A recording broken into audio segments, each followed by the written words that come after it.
अस्सलामुअलैकुम। Horror stories के एक न्यू एपिसोड के साथ मैं हूं Mazhar Malik. Thank you so much and love you so much आप सबके प्यार भरे फीडबैक का। आज की स्टोरी जो मैं आपको सुनाने जा रहा हूं ये मुझे विक्रम ने दिल्ली से भेजी है। कहानी भेजने वाले अपने अंदाज में मुझे कहानी भेजते हैं और उस कहानी के अंदर सस्पेंस भी रहे, मज़ा भी आए, हॉरर भी हो, तो उसकी तरतीब मैं अपने लफ्ज़ों में बनाता हूँ। जब मुझे स्टोरी भेजी जाती है तो उसी अंदाज में अगर मैं एज इट इज़ सुनाऊँ तो वो फिर ज़रा आपको मज़ा नहीं आएगा, इसलिए लफ्ज़ों को आगे पीछे मैं ज़रा खुद से करता हूँ। कहानी एज इट इज़ रहने देता हूँ, तब्दीली उसमें कोई नहीं होती। ये कहते हैं कि ये कहानी को तो बहुत वक्त गुजर चुका, अभी ये जो इंडिया और पाकिस्तान का ये कुछ भी नहीं हुआ था, एक हिंदुस्तान ही था, अभी पाकिस्तान नहीं बना था, तब की एक कहानी है उस नवाब की जो आज भी यहाँ बहुत मशहूर है हमारे यहाँ, और हम अपने बुज़ुर्गों से और वो अपने बुज़ुर्गों से इसी तरह नस्ल दर नस्ल ये कहानी चलती आ रही है। कहानी के नाम जो हैं उन्हीं की ख्वाहिश पे उन्होंने कहा है कि आप रियल ही रहने दें, तो मैं रियल ही रख रहा हूँ। नवाब का नाम उनको भी याद नहीं आ रहा था, तो उन्होंने कहा वो कोई भी आप फर्जी कर लें, तो नवाब का नाम मैं जाबिर ख़ान कर देता हूँ। नवाब जाबिर ख़ान। उस गांव के अंदर एक बहुत बड़ी हवेली थी नवाब जाबिर ख़ान की, एक इतनी बड़ी हवेली जिसके लिए बहुत ज़्यादा नौकर चाकर की ज़रूरत थी। जाबिर ख़ान की जब शादी हुई, जिस खातून से उन्होंने शादी की वो भी कुछ कम हसीन ना थी, उनके हुस्न के चर्चे भी दूर दूर तक फैले हुए थे। उसी तरह जाबिर ख़ान और उनकी बेगम की भी ख्वाहिश थी कि उनके यहाँ कोई औलाद हो। काफ़ी अरसे बाद उनके यहाँ एक बेटी पैदा हुई। बेटे की वो ख्वाहिश रखते थे, लेकिन कोशिशों के बावजूद अभी तक उनके यहाँ बेटा पैदा नहीं हुआ था। वहीं उन्हीं के यहाँ उनके एक दोस्त थे जिनके यहाँ एक बेटा पैदा हुआ, और जब वो इतना बड़ा हुआ कि जाबिर ख़ान की जो बेटी 5 साल की हो चुकी थी, तो वो लड़का भी तकरीबन 4 साल का हो चुका था। तो उस दोस्त ने ख्वाहिश का इजहार किया कि अगर आपको नवाब साहब बुरा न लगे तो मैं चाहता हूं मेरा बेटा आपके यहां मुलाजमत करे। जाबिर ख़ान जितने वो अमीर तो नहीं थे दोस्त, लेकिन मिलना मिलाना था, और इस बात से वो वाकिफ़ थे कि इनके यहाँ कैसी बेटे की शिद्दत से एक ख्वाहिश है और बेटा नहीं है। तो उन्होंने अपना बेटा इस नीयत से कि इनकी जो एक बच्चे की महरूमी है वो दूर हो जाए दे दिया। तो जाबिर ख़ान और उसकी बीवी ने उस बेटे को एक्सेप्ट कर लिया और कहा यह मुलाजिम नहीं बल्कि हमारा बेटा ही होगा।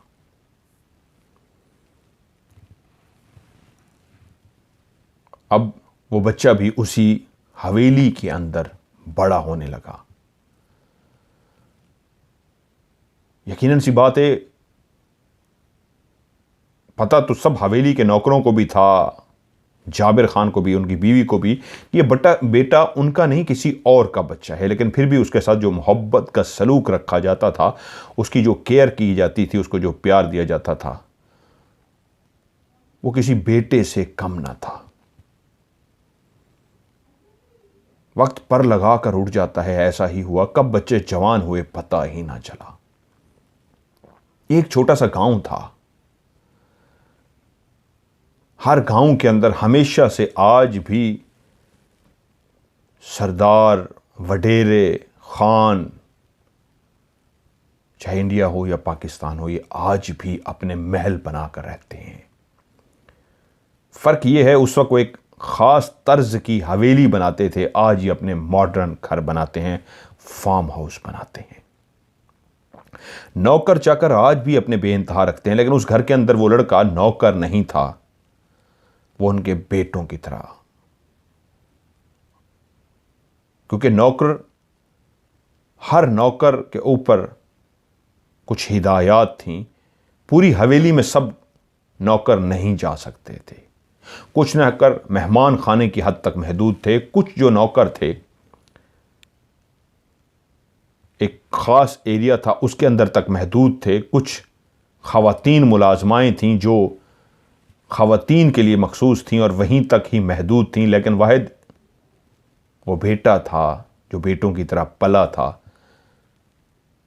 जो नवाब साहब उनकी बेटी और उनकी बेगम की तरह हर हवेली के कोने में जा सकता था, आ सकता था।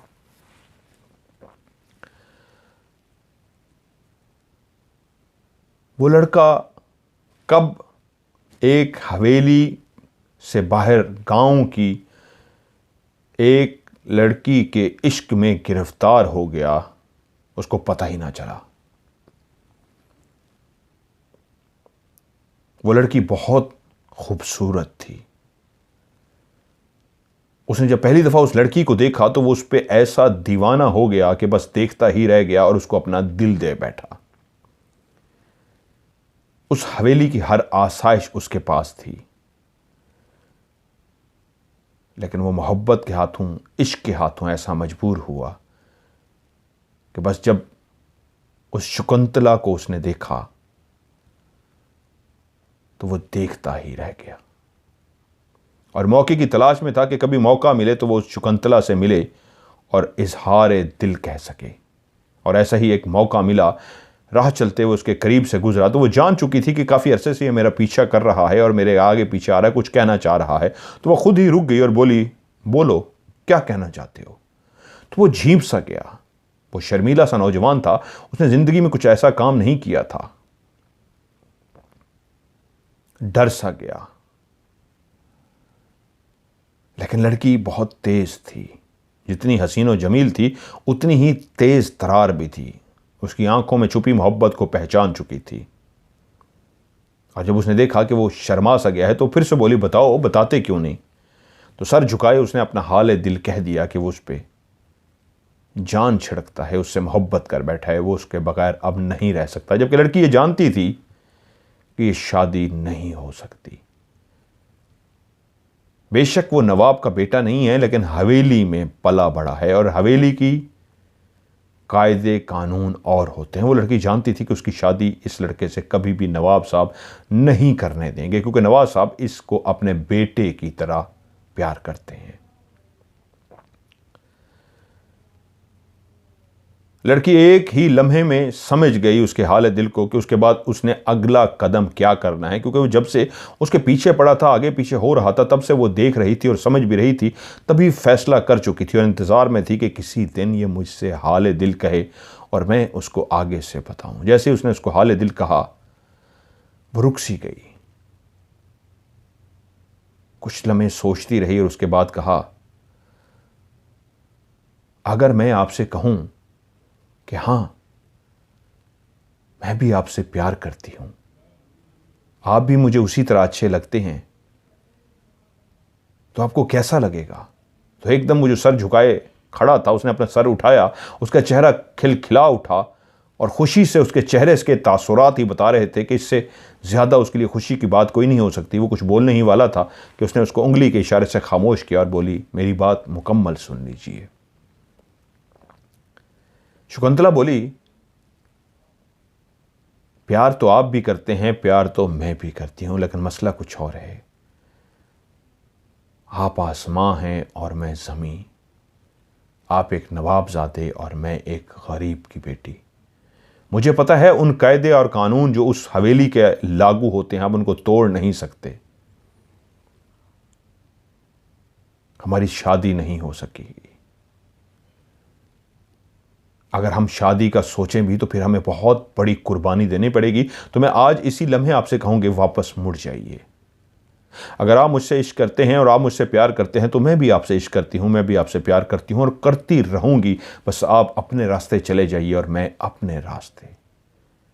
प्यार तो दिलों में होता है और हमेशा जिंदा रहेगा। वो जो सामने खड़ा था उसकी बातें सुन के उसके अंदर हौसला पैदा हुआ, हिम्मत पैदा हुई और बोला, नहीं, मैं सब कुछ करने को तैयार हूं। शकुंतला बहुत तेज थी, फौरन बोली, आग का दरिया है और गुजर का जाना है, ये बहुत खौफनाक रास्ता है, हर तरफ आग ही आग है, मौत ही मौत है। क्या कर सकेंगे आप मेरे लिए, बताइए। मैं तो आपके लिए जान भी दे सकती हूं, आप अभी कहिए, मैं अभी अपनी शहरक काट दूंगी, लेकिन आप नवाबजादे हैं, आप क्या कर सकेंगे मेरे साथ। वो बोला, शकुंतला, तुम सोच भी नहीं सकती, अगर तुम मेरे लिए अपनी जान दे सकती हो तो मैं भी तुम्हारे लिए जान दे सकता हूं। तो आगे से बोली कि आप सच कह रहे हैं, आपको लगता है आप मेरे लिए जान दे सकेंगे। और जिस तरह उसके चेहरे के जज्बात थे और जिस तरह वो बात कर रहा था, उससे लगता था कि वो सच कह रहा है, और वो उसकी आंखों में देख रही थी कि हाँ, उसके जज्बात बताते हैं वो सब कुछ करने को तैयार हो जाएगा। तो वो उससे बोली, बोलिए ना, मुझे यकीन दिलाइए अपने प्यार का। तो वो बोला, तुम जान मांगो तो मैं तुम्हारे लिए जान भी दे सकता हूं। तो वो बोली, अगर मैं कभी आपका इम्तिहान लूं तो क्या मुझे इसकी इजाज़त होगी। उसने कहा, हाँ, तुम कभी भी मेरा इम्तिहान लोगे। तो उसने कहा, आप मुझ पर शक तो नहीं करेंगे। मैंने कहा, मैं समझा नहीं। उसने कहा, हो सकता है मैं इम्तिहान में कुछ भी ऐसा मांगूं, क्योंकि अगर आज मैंने फैसला कर लिया कि मैंने आपसे ही मिलना है, आपकी ही होके रहना है, आपके अलावा किसी और को नहीं देखना, तो फिर हर इम्तिहान से गुजरना पड़ेगा, मुझे भी आपको भी। फिर आपको तैयार रहना होगा हर घड़ी। हो सकता है उसमें हमें इम्तिहानों से गुजरना पड़े, तो आप गुजरेंगे इम्तिहान से। उस लड़के ने कहा, हाँ, मैं हर इम्तिहान से गुजरूंगा। और वो समझ चुकी थी उसके चेहरे को, जज्बात को, उसके चेहरे को देख के कि ये सब कुछ करने को तैयार हो गया। तभी वो इतनी तेज लड़की थी, आगे बढ़ी और उसको गले लगा लिया। वो इसके लिए बिल्कुल तैयार ना था कि वो लड़की जिससे कहते हुए वो शर्मा रहा है, आज पहली ही मुलाकात में हाल दिल इस अंदाज में बयां किया कि उसके बाद जब वो यकीन कर चुकी तो उसने कहा, मैंने अपना आपके हवाले इसलिए किया है। वो जो गले लगी थी वो ये कह भी रही थी, जतला रही थी, ये मैंने अपने आप को आपके सीने से लगा दिया इसलिए कि अब ये शकुंतला आज से आपकी है। कोई शकुंतला को मार भी दे तो इसकी आत्मा भी आपकी रहेगी। बस ये याद रखिएगा, मैं एक गरीब की बेटी हूं और आप एक नवाबजादे के बेटे। मुझे छोड़िएगा नहीं, शकुंतला टूट जाएगी। और वहीं खड़ा उसको गले लगाए वो फैसला कर रहा था, ज़िंदगी में चाहे जितना बड़ा इम्तिहान आ जाए, मैं शकुंतला को छोड़ूंगा नहीं। और उसने उसके साथ वादा किया कि शकुंतला, मैं कसम खाता हूं, चाहे ज़िंदगी में जो भी हालात हुए, मैं पीछे नहीं हटूंगा। और वो ये लड़की यही चाहती थी। खुशी खुशी वो अपने रास्ते वापस तो आ गया, और वहां शकुंतला अपने रास्ते जाते हुए सोच रही थी कि जो अगला स्टेप है, अब उसने क्या करना है, वो सब कुछ जान चुकी थी। अब मुलाकातों का सिलसिला शुरू हुआ और शकुंतला हर मुलाकात में एक फासला रखती थी अपने दरमियान और सुल्तान के दरमियान। वो नवाबजादे का बेटा, जो हकीकत में बेटा तो नहीं था, उनके दोस्त का बेटा था, लेकिन अब वो उसी हवेली में पला बड़ा था, इसलिए अब वो नवाबजादा सुल्तान कहलाता था। सुल्तान और शकुंतला मिलते रहे, वक्त गुजरता रहा, वो उसके अपनी मोहब्बत का यकीन दिलाती रही और अपनी उस मुसलसल जो आगे प्लानिंग कर रही थी, एक दिन मुझसे बोली कि आप मुझसे कहते हैं मुझसे शादी कर लो, आपको पता है हमारी शादी नहीं हो सकती, आप कायदे कानून को नहीं तोड़ सकते, मेरा बाप तो तैयार शायद हो भी जाए, लेकिन नवाब साहब तैयार नहीं हो गए। तो वो कायल करता था, मैं अब्बा को मना लूंगा, वालिद मोहतरम को मैं कायल कर लूंगा, मैं अम्मा हजूर से कह के कह लूंगा। और वो कहती है, नहीं, आपने बात नहीं करनी, ये बात बाहर भी निकली तो हमारे लिए कयामत हो जाएगी, मैं किसी से मशवरा कर लूं फिर आपको बताऊंगी। वो उससे बात करते हुए भी एक एहतराम का रिश्ता कायम रखती। अगले दिन का वादा करके वो चली गई और जब अगले दिन मिली तो उसने कहा, मैंने अपने बाप से इशारों में बात की थी तो मेरे बाप ने सख्ती से मना कर दिया। एक तो मज़हब जो शादी की इजाज़त नहीं देता, और दूसरा कहाँ नवाबजादे और कहाँ हम गरीब लोग, ये शादी नहीं हो सकती। तो सुल्तान जो सामने बैठा था उसका चेहरा लटक सा गया। उसने कहा, ये क्या कह रही हो, हमने तो जीने मरने की कस्में खाई हुई हैं। तो उसने कहा, सुल्तान फिर अब वक्त आ गया है, फिर तुम्हें कुर्बानी देनी होगी।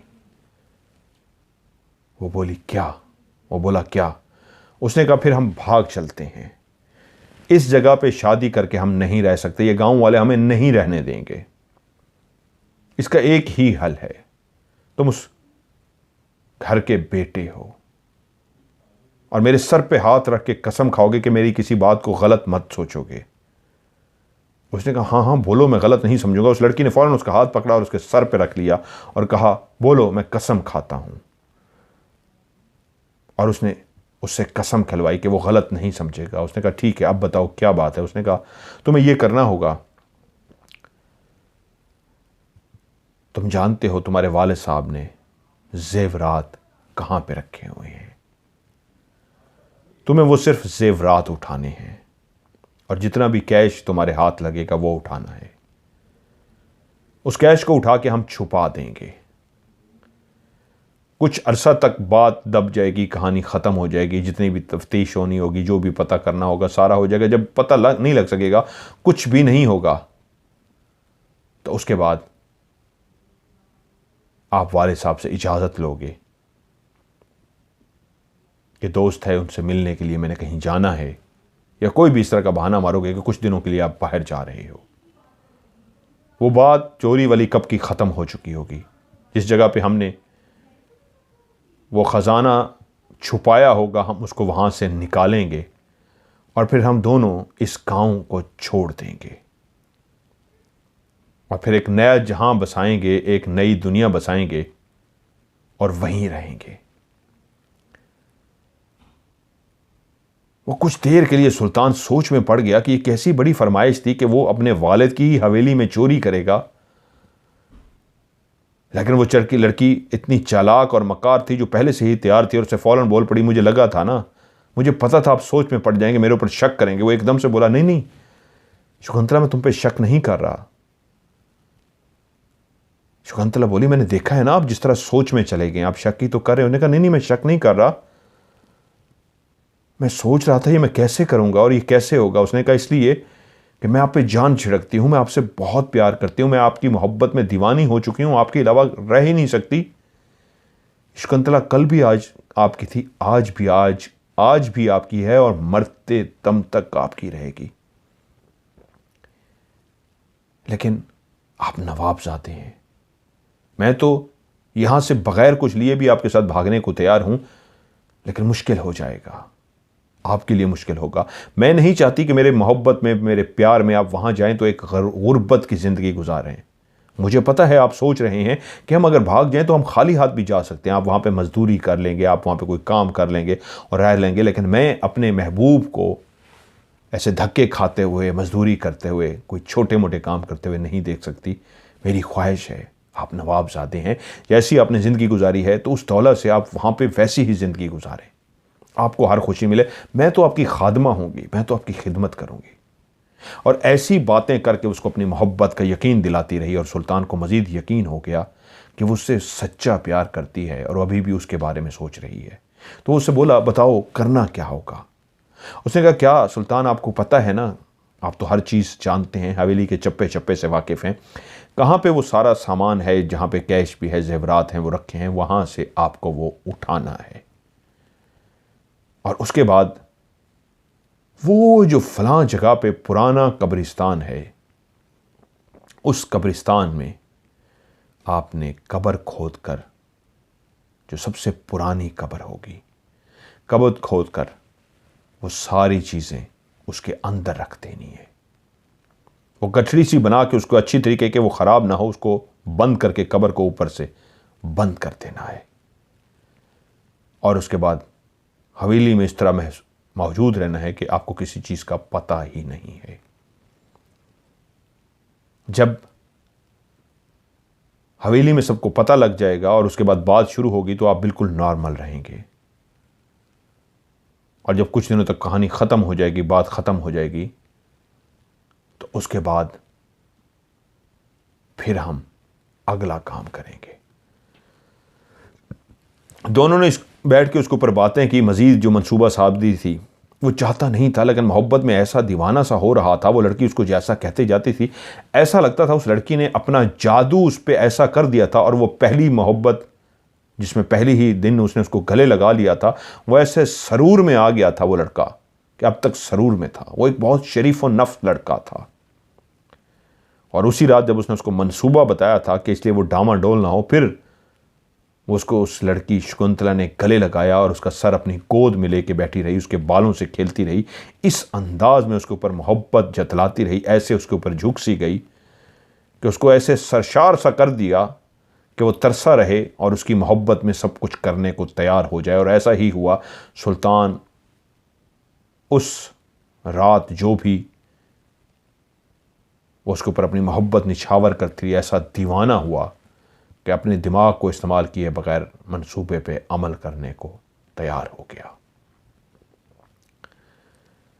वो मौके की तलाश में रहा और जैसे ही उसको मौका मिला तो उसने जेवरात और कैश उसने निकाल लिया। वो रात तो उसने वो सामान उसी घर में ही रखा, क्योंकि वो नहीं चाहता था, उसको पता था कि रोज़ तो उस तिजोरी को खोल के चेक भी नहीं किया जाता, जब पता लगेगा तब तक वो छुपा चुका होगा। और ऐसा ही उसने किया। वो रात उसने वहीं पे चीज़ें रखी और अगले ही शाम वो निकल गया, कब्रिस्तान पहुंच गया। ये एक बहुत बड़ा कब्रिस्तान था।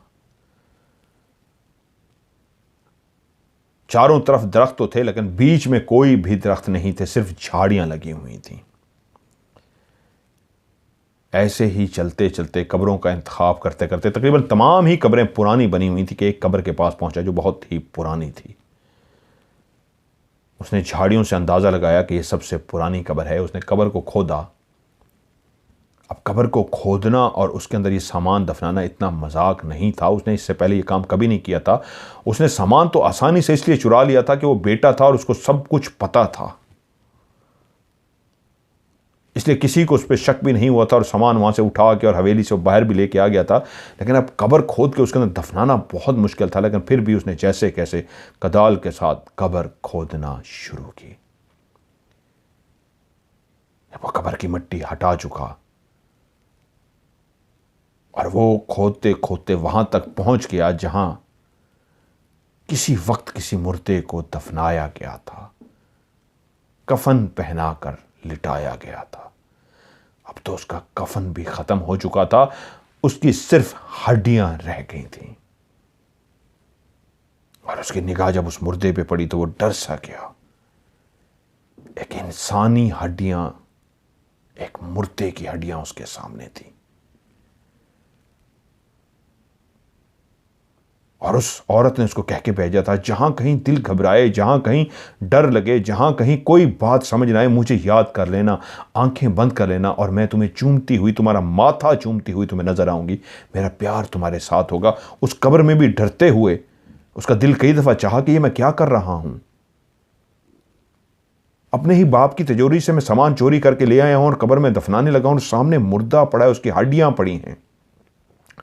लेकिन उसकी बातें याद आ जाती थी, वो मोहब्बत वाली बातें, उसको पाने का एहसास कि वो ऐसा फिर आशिक सा हो जाता कि उसने वो गठरी हड्डियों को साइड पे कर दिया। और हड्डियों को साइड पे करने के बाद गठरी वहीं पे रखी और कब्र को फिर से बंद करना शुरू कर दिया। वो सारा सामान भी साथ लेकर गया था। जब उसने बाप की तिजोरी से चीज़ें चोरी की थी तो उससे एक रात पहले ही, उस शकुंतला के कहने पे, पूरा मंसूबा शकुंतला ने बनाया था। एक रात पहले ही कब्रिस्तान में जाके वो सारा सामान रख आया था, कोदाल भी, बाद में मिट्टी को बंद करके ऊपर जो पानी छिड़कना था उसके लिए जो कुछ सामान था पहले से ही वो रख आया था।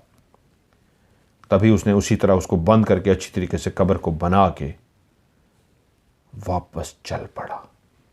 अभी तक हवेली में किसी को कोई शक नहीं हुआ था। तकरीबन वो डरा हुआ था, उसके अंदर एक खौफ सा था, लेकिन वो अब रोज़ कोशिश करता शकुंतला से मिले, क्योंकि शकुंतला उसको कहती थी कल मुझसे मिलना, क्योंकि वो देखती थी इसके चेहरे पे खौफ है, कहीं पकड़ा ना जाए। वो उसको मजबूत करती थी, वो उसको और पक्का करती थी, उसको रोज़ पट्टी पढ़ाती थी। यहाँ तक कि एक दिन हवेली में खबर फैल गई कि तिजोरी से जेवरात और कैश गायब हो गया है। सब पे शक किया जा सकता था, सुल्तान पे कोई भी शक करने को तैयार नहीं था, क्योंकि वो बेटा था और एक ही बेटी। सारे मुलाजमों से पूछा गया और उस वक्त के जो तरीकाकार थे बुला के वो सारे पुलिस और जो कुछ भी किया जा सकता था वो सारा कुछ करके देखा गया। सरसरी सी पूछगछ सुल्तान से भी हुई कि उस रात वो कहाँ पे था। उसने बताया कि वो अपने बिस्तर पर लेटा था, और उसे नॉर्मली से सवाल किए गए, क्योंकि पता था कि ये बेटा है नवाब का, तो इसलिए उस पर शक भी नहीं गया और नवाब के कहने पे उसे कोई सख्ती नहीं की गई। 2-3 मुलाजमों को वो ले भी गए, उनसे पुलिस वाले जिस तरह अपनी कार्रवाई करते हैं करते रहे, लेकिन ना सुराग मिलना था ना सुराग मिला। यहाँ तक कि ये मामा हल ना हो सका कि जेवरात कहाँ गए। पूरी हवेली में से किसी एक का शक भी इस बात पे नहीं जा सकता था, क्योंकि ये बात सच थी कि सुल्तान बहुत अच्छा लड़का था, नेक लड़का था।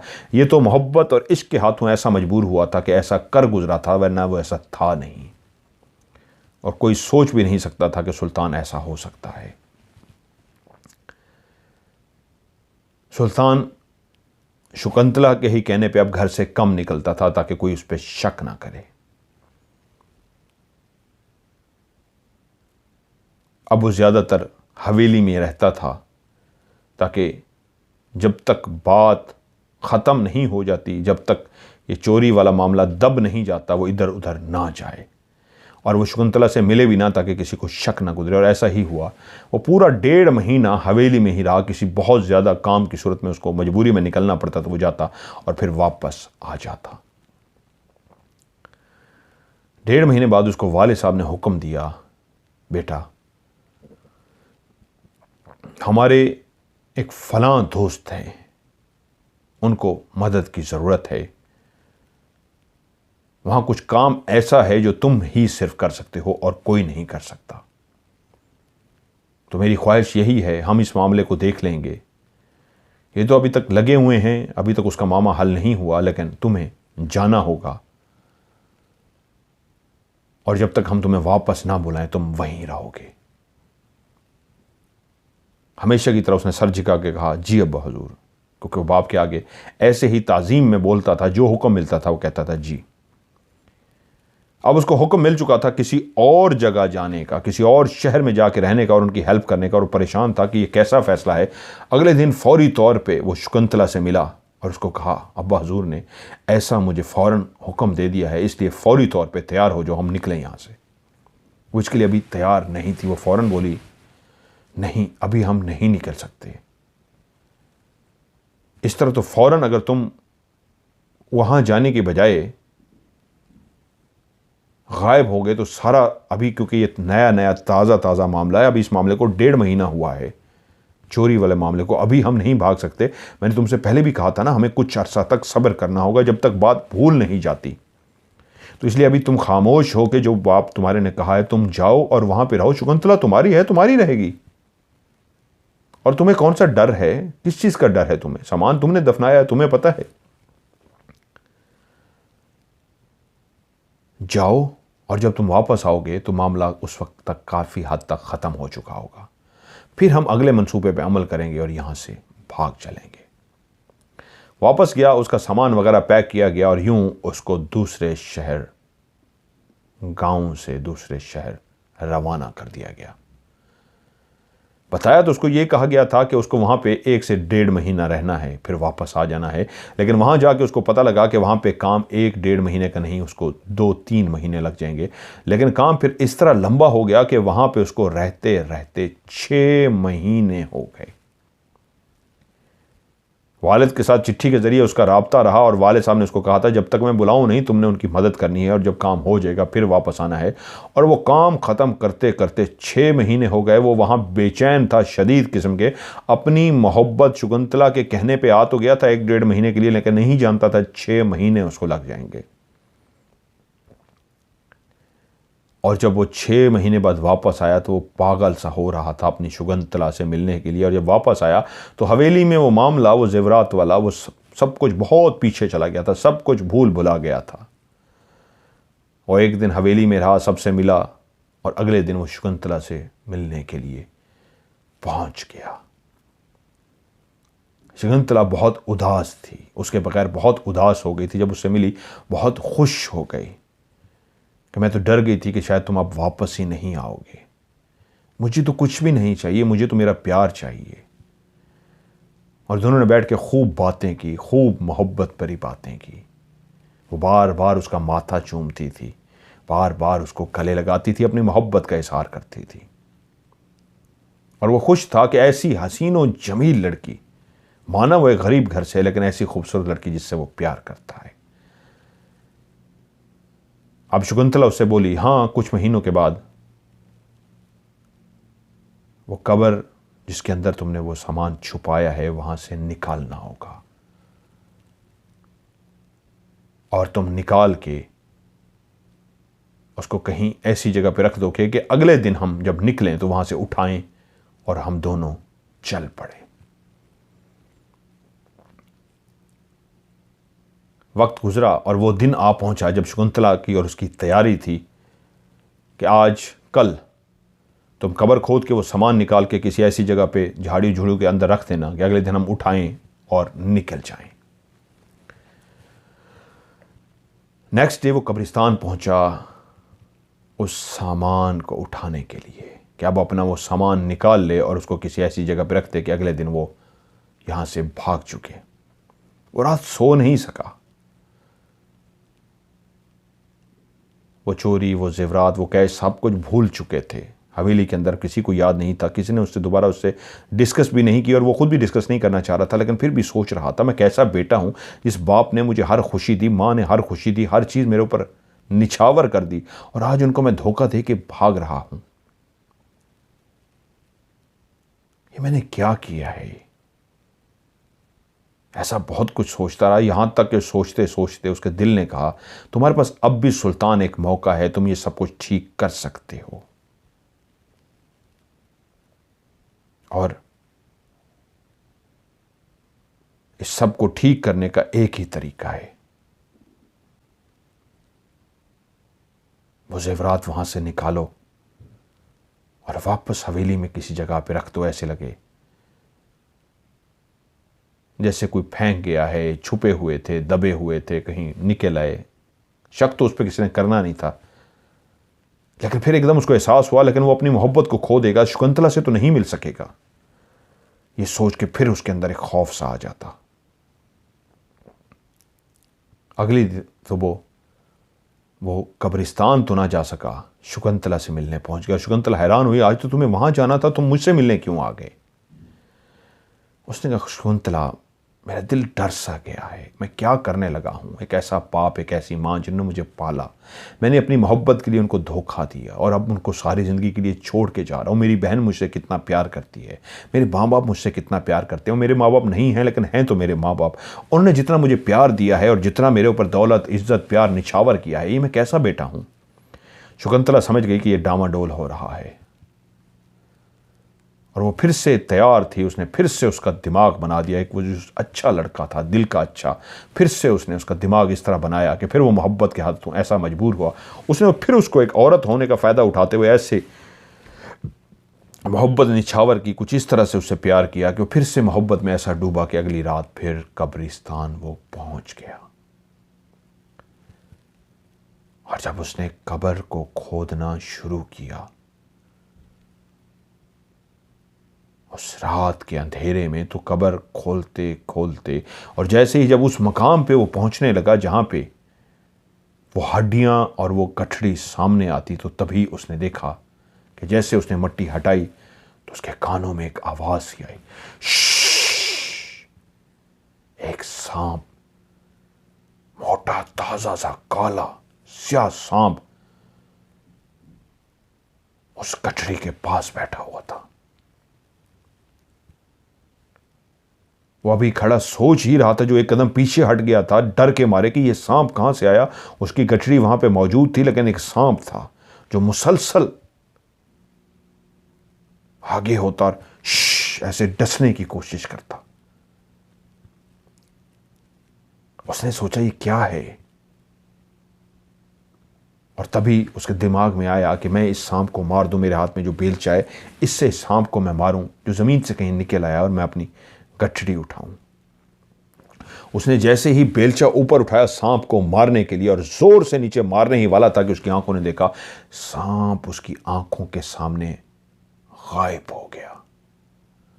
और जैसे ही सांप उसकी आंखों के आगे गायब हुआ, उसी लम्हे उसके कानों ने फिर से वो आवाज सुनी, सांप की फुकार। और जैसे उसके कानों ने वो आवाज सुनी, तो वो तो सामने नहीं था सांप, तो फुकार कहां से आ रही थी। उसने मुड़ के देखा, तो मुड़ के उसके पीछे एक नहीं 2 सांप बैठे थे, काले स्याह सांप उसकी टांगों के बिल्कुल करीब। अब वो चाहते तो उसको डस सकते थे।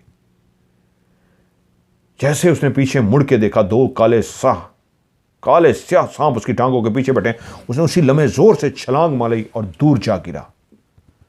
और तभी गिरते ही अपनी जगह से उठा, और उसने देखा कि वो सांप दोनों के दोनों अब उसी जगह मौजूद हैं जहां पहले कब्र के अंदर एक सांप बैठा था। वहां पे 2 सांप बैठे उसकी तरफ देख रहे थे, जैसे पैगाम दे रहे हों कि तुम हमें मार नहीं सकते, मारोगे हम गायब होकर तुम्हारे सामने आ जाएंगे। उसी उसको लम्हे उसको लगा कि ये कोई सांप नहीं है, ये कोई और मखलूक है जिसको मैंने मारने की कोशिश की है, और वो गायब हो गई है। उसके बाद मेरे पीछे थे, और अभी मैं इनसे डर के उधर भागा ही हूं, तो एकदम इतनी जल्दी ये कैसे पहुंच गया। वो समझ गया ये कोई और मखलूक है। उसने उस कब्र को ऐसे ही छोड़ा और वहां से भाग निकला। अगले दिन वो शकुंतला से मिला। वो डरा हुआ था। शकुंतला ने कहा क्या हुआ सामान का, मैं तो तैयार हूं। उसने कहा वापस घर जाओ। उसने कहा वो क्यों। उसने कहा कल मैं गया था, लेकिन कल वहां पे सांप थे। वो सांप नहीं कोई और मखलूक थी, जब उस कब्र पे पहरा दे रही थी, और वो एक नहीं फिर 2 हो गए थे। वो भी सोच में पड़ गई कि ये क्या माजरा, ये तो उसने भी नहीं सोचा था, ये तो उसके भी प्लानिंग का हिस्सा नहीं था। तभी वो परेशान हो गई, क्योंकि अभी तक तो सोना मिला नहीं था, वो भाग सकते नहीं था। तो उसने कहा ठीक है मैं वापस जाती हूं, लेकिन इसका हमें सोचना पड़ेगा, क्या करना पड़ेगा। तो उसने कहा ठीक है मुझे कल तक का वक्त दो, मैं तुम्हें कल सोच के बताती हूँ। और कल का वक्त लेके वो चली गई। और अगले दिन जब उसे मिलने के लिए आई, तो उसने उसको बताया एक बुजुर्ग है जिसका मैं तुम्हें बताती हूँ। वह कुटिया सी है, झोंपड़ी सी है, दूर वहाँ रहता है। तुम्हें उसके पास जाना होगा और उसको सारा माजरा बताना होगा। वो तुम्हें इसका हल बताएगा। मैंने उसके बारे में बहुत सुन रखा है, मैं गई नहीं हूँ, लेकिन बहुत सारी औरतें उसके पास गई हैं। उसके पास शैतानी ताकतें हैं। वो ज़रूर तुम्हारी मदद करेगा, जाओ। और वो उसी कुटिया के पास अगले ही दिन पहुंच गया। उसके अंदर जो शख्स बैठा था वो नंगा धड़ंगा बैठा था। सिर्फ छोटा सा एक कच्छा टाइप सा लंगोट सा उसने बांध रखा था आगे, और बाकी काला स्याह उसका जिस्म नंगा सा था। उसने ढेर सारे सांप बना रखे थे, चूने से, जिस तरह मट्टी से माथे पे बना रखे थे, और आंखें बंद किए बैठा कुछ पढ़ रहा था। उसके आगे आग जल रही थी। उसकी कुटिया के बाहर जाके खड़ा हो गया और वो आंखें बंद करके बैठा रहा। उसके अंदर हिम्मत नहीं थी उससे कैसे बात कर सके। थोड़ी देर के बाद उसने आंखें बंद किए किए कहा अंदर आ जा। वो खड़ा देख ही रहा था कि उसकी आंखें बंद हैं। उसने अभी तक आंखें खोल के देखी नहीं, लेकिन वो जान चुका है। तभी वो अंदर गया और उसने इशारा किया बैठ जा। ये बैठ गया और थोड़ी देर के बाद उसने आंखें खोल दी और बोला बोल क्या चाहता है। उसने सारा मुद्दा बता दिया कि मैं किसी से प्यार करता हूं। मैंने एक अपनी अमानत एक कब्र के अंदर रखी थी, लेकिन अब अमानत लेने गया हूं तो वहां पे सांप है, और एक नहीं 2 सांप है। और सारी कहानी सुना दी। वो शख्स उसको सुनता रहा और उसके बाद बोला वो सांप नहीं है, वो जिन है। खजाने की रखवाली जिन्नात करते हैं। तूने जहां अमानत दफनाई थी वो अमानत नहीं थी, वो खजाना था। ऐसा है ना? तो उसने गर्दन हिला दी। हाँ ऐसा है। उसने कहा वो खजाना था। अब उस ख़जाने की रखवाली पे वो जिन्नात आ गए हैं और जिन्नात को हटाना इतना आसान नहीं है, वो तू ही हटाएगा, लेकिन उसके लिए तुझे कुछ करना पड़ेगा। तभी तू अपनी अमानत वहां से ले सकता है और मन की मुराद पूरी तेरी हो सकती है। वो बोला, बोलिए मुझे क्या करना होगा? उसने कहा, तुझे कुछ चीजें मुझे ला के देनी होगी, मुझे चिल्ला करना होगा उस जिन को वहां से हटाने के लिए। उसने कहा, मैं हाजिर हूं, मुझे बताइए आपको क्या क्या चाहिए। उसने एक काला स्याह बकरा मंगवाया, कुछ और चीज़ें, लोबान और इस तरह की कुछ चीज़ें। उससे कहा कि ये मुझे ला के दो और 1 हफ्ते बाद मेरे पास आ जाना, मुझे मज़ीद कुछ ज़रूरत होगी मैं तुम्हें बता दूंगा। वो जो जो उसने सामान कहा था उसको सारा सामान पहुंचा के चला गया 1 हफ्ते के इंतज़ार के बाद। अब वहाँ पे कब्र की क्या सूरत हाल थी, वो तो खुला छोड़ के भाग आया था। उस कब्रिस्तान में जाता भी कोई नहीं था, वीराने में था। तभी उस लड़की ने उसको बताया था कि ऐसे कब्रिस्तान में, उसको ये तो था कि वहाँ पे कोई जाएगा नहीं, लेकिन उसको फिर भी डर था कि अगर कोई चला गया और कब्र को उसने खुला देख लिया और उसके अंदर उसने इस तरह देख लिया तो गलत हो जाएगा।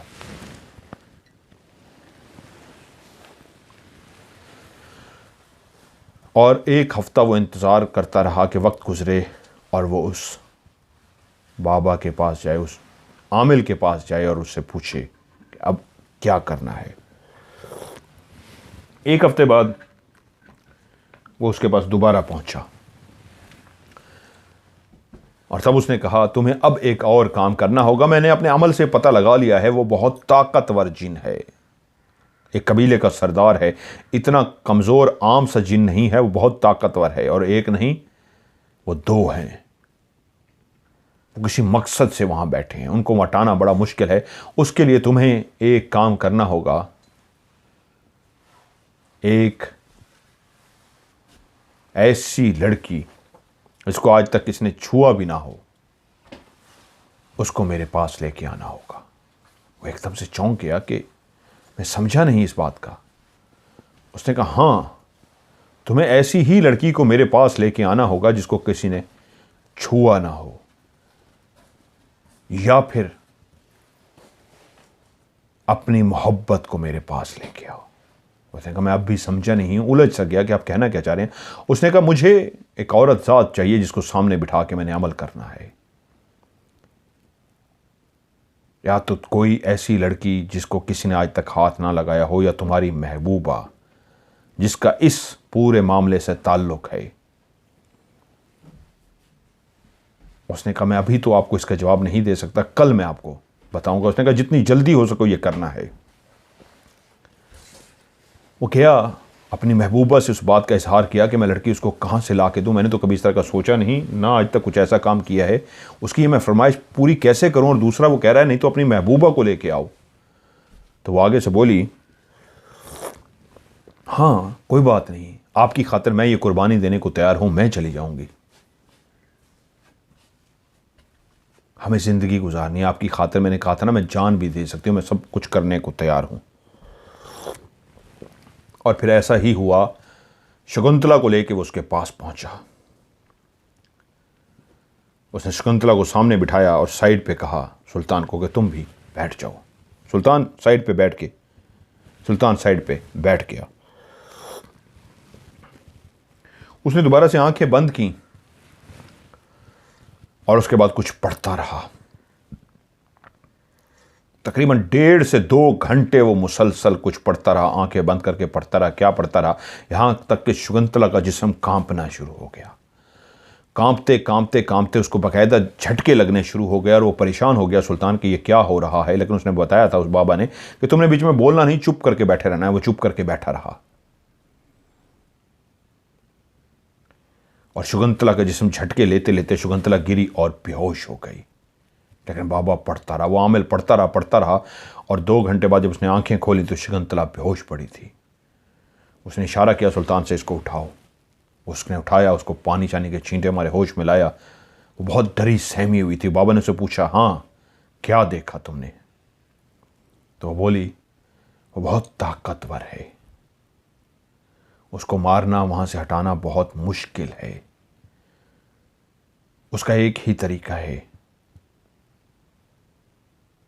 कि मैंने देखा आप वहां पे हैं और उसको हटा रहे हैं, आप उसको हटाएं। तो बाबा उससे मुखातिब हुए, जो इसने देखा है वो मैं ही हटा सकता हूं।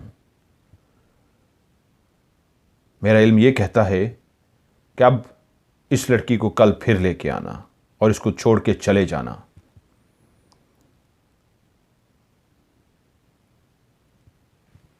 मैं तुम्हें एक पानी पढ़ के दूंगा और उसके साथ मट्टी का तेल भी।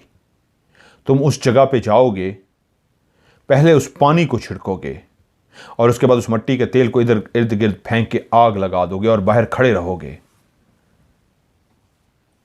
और कुछ तुम्हें मैं पढ़ने के लिए बताऊंगा, तुम पढ़ते रहोगे यहां तक वह दोनों सांप बेचैन हो जाएंगे। जब बेचैन हो जाए, तुमसे रास्ता मांगे, तो तुम एक जगह से उस आग को जो लगी होगी बुझा देना, उनको रास्ता देना ताकि वो वहां से निकल जाएं और कल शकुंतला को हमारे पास छोड़ जाना। शकुंतला ने उससे कहा, हाँ कोई बात नहीं, कल तुम मुझे छोड़ देना। तो उसने कहा, ठीक है, कल मिलते हैं। अगले दिन उसने शकुंतला को उस बाबा के पास छोड़ा और चला गया। तकरीबन 3 दिन बाद, एक रात उसने छोड़ा और अगले दिन वो वापस ले भी गया शकुंतला। अगले दिन नहीं, मतलब 2 घंटे बाद शकुंतला को वापस ले गया, उसके घर छोड़ दिया। लेकिन 3 दिन बाद बाबा ने उसको पानी और बोतल दे दी मट्टी के तेल की जो पड़ी हुई थी, और उसने जाके इर्द गिर्द आग लगानी थी। सुल्तान वहां पे गया, उसने खड़े होकर जो कुछ उसने उसको पढ़ने के लिए कहा था, उसने वहां पे खड़े होकर सारा पढ़ा और पढ़ने के बाद उसने पानी के छिड़काव करना शुरू कर दिया। पूरी उस जगह पे पानी छिड़काव कर चुका। वो कब्र अभी तक खुली हुई थी, अभी तक उसके अंदर सामान उस तरह पड़ा हुआ था, कुछ भी वहां से हटाया नहीं गया था। उसको बाबा ने कहा था कि वो कब्र से कोई भी सामान नहीं निकाल सकता। तुम्हें खुली हुई नजर आएगी, किसी और को खुली हुई नजर नहीं आएगी। कोई वहां पे जाएगा उसको बंद नजर आएगी। सिर्फ तुम वाहिद शख्स हो जिसको खुली हुई नजर आती है, बाकी कोई गुजरेगा भी सही तो उसको बंद नजर आएगी। इसलिए बेफिक्र हो जाओ, वहां से कोई नहीं उठाता। और जब वो वहां पे गया, उसको तो खुली हुई नजर आई और जानता था बाकियों को बंद नजर आती है, तो सामान तो उसमें मौजूद था। उसने इर्द गिर्द पानी छिड़का और उसके बाद उस तरह खड़े होकर पढ़ाई करके उसने मट्टी का तेल जला दिया। जैसे ही उसने मट्टी के तेल से आग लगाई, तो आज जब वो शुरू में आया था तो कोई भी सांप नहीं था। जब वो शुरू में आया था कुछ भी नहीं था। उसको बाबा ने कह के भेजा था, आज तुम्हें कुछ भी नज़र नहीं आएगा, तो इसका मतलब ये ना समझना वहाँ पे कुछ भी नहीं है, वहाँ पे सब कुछ मौजूद है। मेरे अमल से वो नज़र नहीं आएगा, जब तुम आग लगाओगे तो नज़र आएगा। उसने वैसे ही आग लगा दी। दोनों सांप थोड़ी देर के बाद सामने आकर बैठ गए। कहां से निकले उसको नहीं पता। और जिस तरह उस बाबा ने कहा था उस तरह करता गया, लेकिन सांपों ने जिस तरह रास्ता मांगना था ऐसा कुछ भी नहीं किया। बैठे रहे बैठे रहे बैठे रहे, यहां तक कि वो इर्द गिर्द जो आग लगी थी वो बुझ गई। आग बुझ गई और जब उसने देखा तो सांप अभी भी बैठे हैं, और उसके बाद सांप उसकी तरफ बढ़ना शुरू हो गए फुंकारते हुए, जिससे उसको लगा कि ये तो रास्ता इन्होंने मांगा नहीं है, तो मुझे नुकसान पहुंचाना चाह रहे हैं। वो वहां से भागा।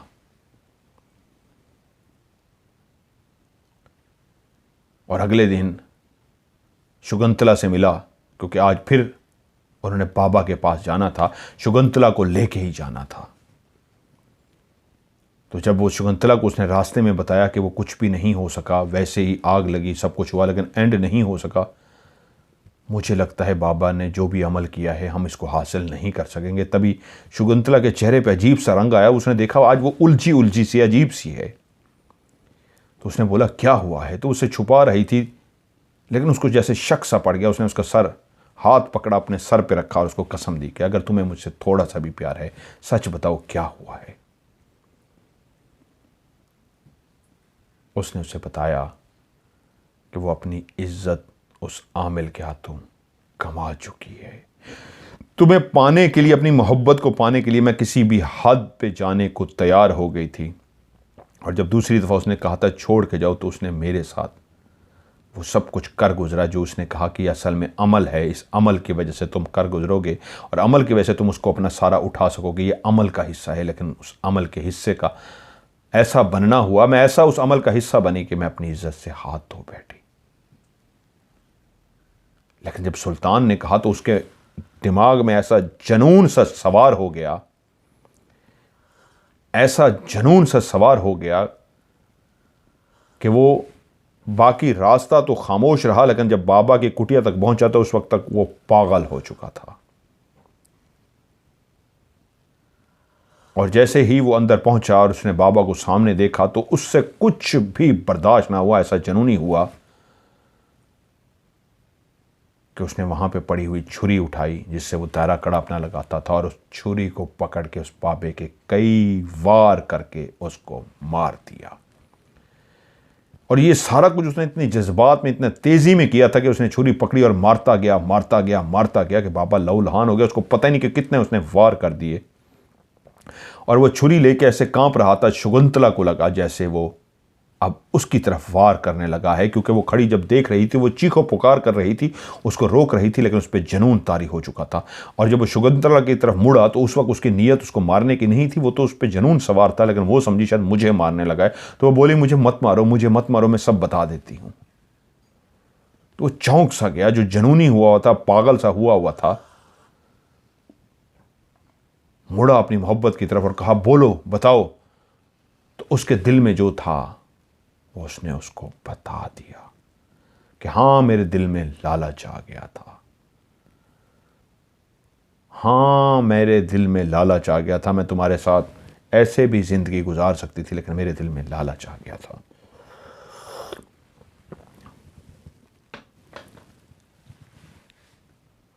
मुझे ये दौलत नहीं चाहिए थी, लेकिन मैंने लालच किया, उस लालच में मैंने अपना सब कुछ गंवा दिया, अपनी इज्जत भी। ये सच है, मैं लालची ज़रूर थी, लेकिन उस लालच में इस हद तक बढ़ गई कि उस दौलत को पाने के लिए मैंने अपनी इज्जत भी गंवा दी। मैं चाहती तो बाबा जब वो कह रहा था, अमल का कह रहा था, मैं छोड़ देती, मेरे ज़मीर ने मुझे कहा था, लेकिन मैं फिर भी इतनी आगे चली गई कि मैंने उसकी बात मान ली। तुम्हारी नज़रों में भी गिर गई और तुम इतने जज्बात में आ गए कि उसको भी मार दिया। ये मेरी वजह से हुआ है। उसके हाथ में छुरी थी, वो चाहता था उसको मार दे, ऐसा जनूनी हो गया कि उसको भी मारना चाहता था, लेकिन उसने छुरी वहां पे फेंकी, उसको वापस वहीं छोड़ा और घर की तरफ रवाना हो गया। वो सारी रात सो नहीं सका, अपने कमरे में बैठ के हिलता रहा, पागलों की तरह अपने बाल नोचता रहा। उसकी अजीब सी हालत हो रही थी। जब वो सुबह उठा तो उसकी आंखें लाल सुर्ख थी, वो नॉर्मल नहीं, वो दीवाना हो चुका था, अजीब सा हो चुका था। और जब सुबह उठा और उसकी माँ ने उसको देखा तो वो समझ गई बेटा शदीद किसी इज़्तिराब में है, तकलीफ में है। उसके पास बैठ के एक माँ थी, जानती थी, उसको नॉर्मल करने की कोशिश करती रही, काफ़ी हद तक जब उसने कोशिश कर ली और वो बोलने के काबिल हुआ तो ऐसा लगता था जैसे वो रोबोट बन चुका है, ऐसे जैसे जनूनी सा हो चुका है। और उसने खुद ही इस अंदाज में बताना शुरू कर दिया कि वो कैसे उससे मिला था, उनके बीच में क्या बात हुई थी, कैसे क्या हुआ था। वो सब कुछ ऐसे तोते की तरह बोलता जा रहा था, जैसे उसके दिमाग में क्या चल रहा था कोई नहीं जानता था। वो बोले जा रहा था, सब कुछ बता रहा था और बता रहा था कि कैसे उसने उसको मार दिया। मैं पागल हूं, मैं जुनूनी हूं, मैंने सबको धोखा दिया, मैंने सबका दिल तोड़ा। और वो अजीब से ही बातें किए जा रहा था। उसके बाप को भी बुलाया गया, उसके सामने भी सारी जब बातें बता दी गई, लेकिन वो नॉर्मल ना हो सका। अपनी मां को सारी कहानी तो उसने बता दी, जो कहानी नौकरों ने भी सुन ली, लेकिन कहते हैं कि वो वहीं पे सुल्तान पागल हो गया। उसने हंसना शुरू कर दिया, अपने बाल नोचने शुरू कर दिए, उसने रोना शुरू कर दिया, यहां तक कि देखा कि उसने अपना सर दीवार में मारना शुरू कर दिया। वो पागल हो चुका था। उसको बांध दिया गया जंजीरों से, रस्सियों से बांध दिया गया था, इसलिए कि वो अपना सर जमीन पे टकराता था, अपना सर दीवार में मारता था। वो जुनूनी हो चुका था। काफ़ी उसके इलाज की कोशिश हुई, वो लेकिन नॉर्मल ना हो सका। और जब उसने वो भी बता दिया कि उसने कहाँ कब्र खोदी थी और कहाँ उसने दफना दिया था, तो वो लोग जब उसको लेने के लिए पहुंचे तो वहां उस वक्त भी 2 सांप मौजूद थे, जिस तरह उसने कहा था। नवाब ने एक अल्लाह के नेक बुजुर्ग को बुलाया और उनसे जब पूछा तो उसने कहा, हाँ ये सच है, ये जिन्नात ही हैं जो इसके ऊपर पहरा दे रहे हैं, इसलिए पहरा दे रहे हैं कि जिसकी अमानत है ये उसको देंगे। नवाब साहब, आप और बेगम साहबा आइए, आपको ये रास्ता दे देंगे। और नवाब और बेगम साहिबा खुद वहाँ पे पहुँचे उस कब्र पे। और जब उस कब्र के बिल्कुल सामने पहुँचे तो वो जो एक नेक बुजुर्ग थे खड़े पढ़ रहे थे, उन्हें कहा डरिए मत, आगे बढ़िए। तो वो डर रहे थे, वो अभी भी सांप बैठे हुए थे। और जैसे ही वो बिल्कुल दोनों करीब पहुँचे तो सांपों ने रास्ता दोनों ने देखा छोड़ दिया। बिल्कुल ऐसे दोनों सांप जो बैठे हुए थे, जैसे नवाब साहब की बेगम करीब गए तो उन्हें रास्ता इस अंदाज में छोड़ दिया जैसे चले गए कि आपकी अमानत है, उठा लीजिए। नवाब साहब ने और बेगम साहिबा ने वो गठड़ी सी वहां से उठा ली। और जब शकुंतला का पता किया गया तो शकुंतला अपने महबूब का ये हाल देख के अपनी इज्जत गंवा के इतना जनूनी और पागल हो गई थी, वो कहते हैं कि उसने खुदकुशी कर ली थी, उसने अपने आप को मार दिया था। और सुल्तान पागल हो गया था और उन जिन्नात ने वो जो अमानत थी, जिनकी अमानत थी, उन तक पहुंचा दी थी, उनको दे दिया था और बाकी किसी को देने को तैयार नहीं थे। काफी अरसे तक सुल्तान जिंदा रहा, तकरीबन कहते हैं 2.25 साल तक सुल्तान जिंदा रहा, लेकिन पागलों की सी हालत में रहा। उसको कोई खाना खिला देता था लेकिन वो कभी नॉर्मल नहीं हो सका, वो पागल ही रहा, उसको होश ही नहीं था। उसको बताया गया था कि शकुंतला मर चुकी है, लेकिन उसको कोई असर नहीं हुआ, वो पागल था। उसने एक शख्स को मारा था, लेकिन क्योंकि वो एक पागल था तो उसको वो क्या कहते। लेकिन इस कहानी को दूर दूर तक लोगों ने सुना तो कानों को हाथ लगाते थे और तौबा करते थे कि क्या अंजाम हुआ इस कहानी का।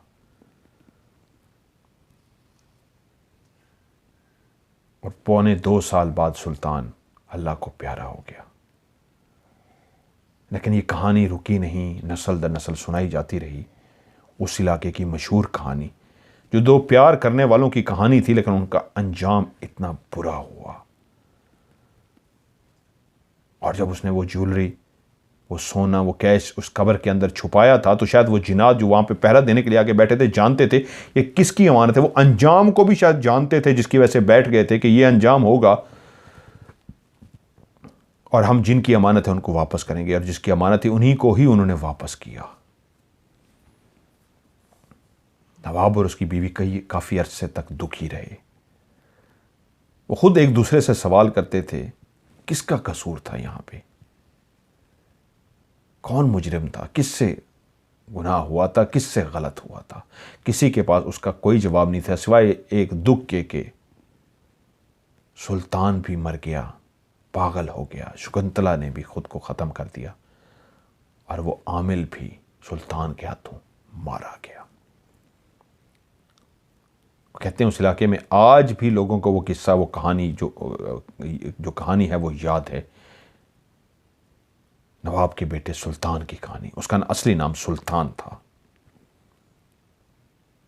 और लड़की का नाम शकुंतला, जिनकी मोहब्बत की दास्तान आज भी लोग एक दूसरे को सुनाते हैं किस तरह एक दूसरे से दोनों मोहब्बत करते थे। लेकिन हुआ ये था, ये कहानी किसी को भी ना पता लगती अगर आखिरी लम्हों में सुल्तान जब पागल होने से पहले उसने वो सारी कहानी खुद से सुना दी थी। क्योंकि उन्होंने जब मुझे कहानी भेजी तो शुरू से ही सुनाया कि किस तरह सुल्तान जब पागल हुआ तो उसने कहानी सुनाई। फिर मैंने उसको अपनी एक तरतीब दी। उन्होंने मुझसे भी सवाल किया कहानी आप सुनेंगे और आप सुनाएंगे तो ज़रूर बताइएगा इसमें कसूर किसका था, कौन कसूरवार था। मुझे तो इसका जवाब आता है, लेकिन इसमें मज़ेदार काम यह है कि मैं बजाय खुद इसका जवाब दूँ लोगों से पूछते हैं, फिर मैं आपको बताऊँगा अगली उसमें। आप बताइए, क्योंकि मैं एडवांस में कहानी रिकॉर्ड करता हूँ तो आप उसके बाद फिर मैं कल तो नहीं, क्योंकि कल एक मैंने रिकॉर्ड करनी है तो अभी तो आप लोगों ने ये भी नहीं सुनी होगी और कल वाली भी नहीं सुनी होगी, तो मैं ज़रा लेट जवाब दूंगा आगे चल के, क्योंकि मैं एडवांस रिकॉर्ड करता हूँ। जब आप लोगों के कमेंट्स पढ़ूंगा आप क्या कह रहे हैं तो फिर मैं जवाब दूंगा। तो कमेंट्स में नीचे ज़रूर बताइएगा किसका कसूर था, कहाँ पर गलती हुई, क्या हुआ। क्या अगर जिन्नात वो उठाने दे देते, जिस तरह उस आमिल ने कहा था, वो उठाने दे देते तो शायद हो सकता है शकुंतला को जब ये बातें पता लगी कि जो उसने अमल किया उससे वो जिन्नात ने उठाने भी नहीं दिया, उनको सामान भी नहीं मिल सका, तभी उसने बता दिया। हो सकता है जिन्नात उसको उठाने देते और गठड़ी उठा के ले आता तो शकुंतला शायद उस बात को जो उसके साथ एक ज्यादती हुई थी, उसने अपना जिस्म खो दिया था, वो ना बताती, शायद छुपा जाती और फिर वो दौलत लेते भाग जाते।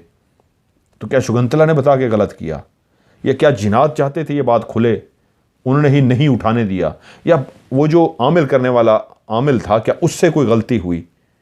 क्या उसने जो उसकी जिस्म को इस तरह इस्तेमाल किया कि वो कोई अमल का हिस्सा था या वो शातिर था? क्या था? एक उलझे हुए सवाल हैं, बहुत खूबसूरत इसका जवाब है, लेकिन ये मैं अभी नहीं, आपके कमेंट्स जब पढ़ूंगा और उसके बाद ही जवाब दूंगा, 3-4 दिनों के बाद, यानी कि जब आपके कमेंट्स आ जाएंगे 2-3 दिन में कमेंट्स पढ़ूंगा, उसके बाद आपको जवाब दूंगा। इसका जवाब ज़रूर दीजिएगा कमेंट्स में, मैं आपको बताऊंगा, एक बेहतरीन इसका जवाब है, कहाँ गलती हुई मैं आपको बताऊंगा। और देखते हैं कितने लोग इसका जवाब दे सकते हैं, और अगर किसने सही जवाब दिया तो उसका नाम मैं ज़रूर लूँगा जी, उन्होंने सही इसका जवाब दिया है। तो मेरा व्हाट्सअप का नंबर है, इस पर आप कहानी भी अपनी भेज सकते हैं, और इसका कमेंट्स में आप जो जवाब देंगे मैं इसी नंबर पर इंशाल्लाह अगले एपिसोड में आपको बताऊंगा।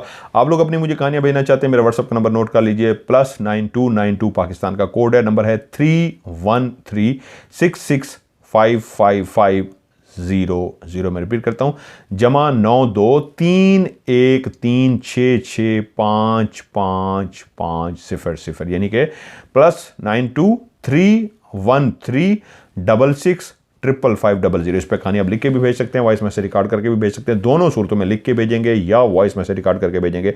आखिरी लफ्ज़ आपने लिखना है उर्दू में या कहानी या इंग्लिश में स्टोरी, STORY, ये दोनों लफ्ज़ में से कोई लफ्ज़ ज़रूर लिखना है, कहानी या स्टोरी। मैं जैसे ही देखता हूँ कहानी या स्टोरी लिखा हुआ है तो उसको मैं नंबर दे के महफूज कर लेता हूँ और आपकी कहानी को प्रोग्राम का हिस्सा बनाता हूँ। आज की हॉरर स्टोरी से मज़हर मलिक को दीजिए इजाज़त, अपना ढेर सारा ख्याल रखिएगा, खुदा हाफिज़।